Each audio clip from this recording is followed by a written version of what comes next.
वज़ाइफ के लिए वज़ाइफ सालिहीन ऑफिशियल को सब्सक्राइब करें। वज़ाइफ सालिहीन ऑफिशियल।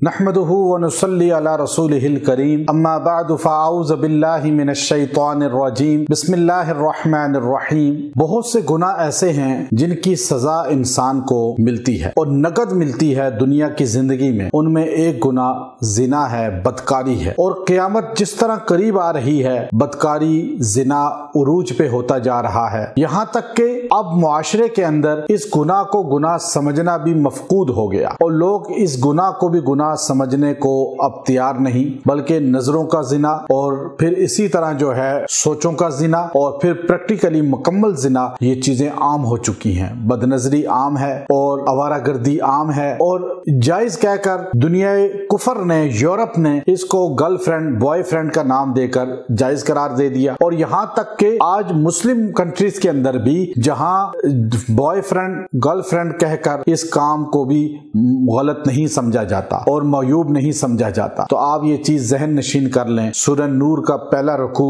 जिना के मुताल्लिक बहुत जो है वजाहत के साथ आयात पेश करता है और उसमें बताया गया किस तरह जो है शादीशुदा के लिए किस तरह संसार का हुक्म है, और अगर कंवारा है मर्द औरत तो उनको दुर्रे मारना और फिर उनको कैसे सजा देना और फिर उनको जिला वतन करना, मुल्क से निकाल देना, ये सारी सजाएं हैं। असल चीज क्या है कि आज हमारे मुआशरे में लोग वैसे भी इल्जाम लगा देते हैं, ये भी गुनाह कबीरा है। जिना के लिए अगर कोई बंदे पर आप इल्जाम लगाएं तो आपको 4 गवाह पेश करना जरूरी है।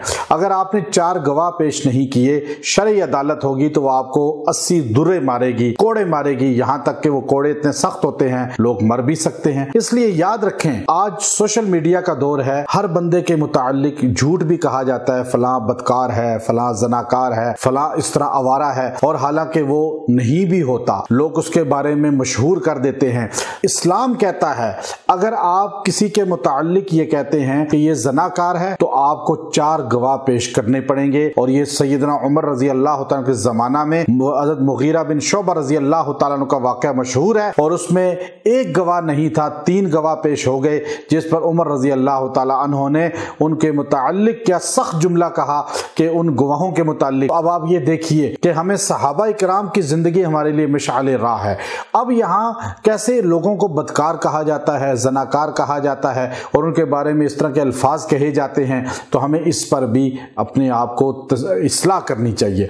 फिर अगर किसी के अंदर जिना की आदत है, बदकारी की आदत है, बहुत सी ख्वातीन कहती हैं हमारे हस्बैंड हैं और उनके अंदर ये खसलत है, इसके लिए आप सबसे बेहतरीन ये है कि सूरह नूर का पहला रुकू, सूरह नूर का पहला रुकू रोजाना 7 मरतबा पानी पे दम करके आप उस बंदे को पिलाएं जो इस फेले बद के अंदर मुब्तला है। अल्लाह उसको हिदायत दे देगा, जिना से बदकारी से निजात दे देगा, उसके दिल में उसकी नफरत डाल देगा और वो इन अयूब से दूर हट जाएगा। लेकिन हमें किसी के मुताल्लिक ऐसे अल्फाज कहने से कि फलां बड़ा बदकार है, फलां ये है, तो हमें बहुत सोचना चाहिए। अगर वो नहीं है और हमने ये जुमला ऐसे बोला बगैर तहकीक के, अल्लाह मौत से पहले कहने वाले को उस गुनाह के अंदर मुब्तला कर देते हैं। इसलिए लोगों के अयूब ना देखें बल्कि खूबियां तलाश करें, ऐब नजर आए तो पर्दा पोशी करें और लोगों के बारे में हुस्ने ज़न रखें, अच्छा गुमान रखें। अल्लाह आपको भी अच्छा बना देगा। व आखिरु दावाना अनिल हम्दुलिल्लाहि रब्बिल आलमीन।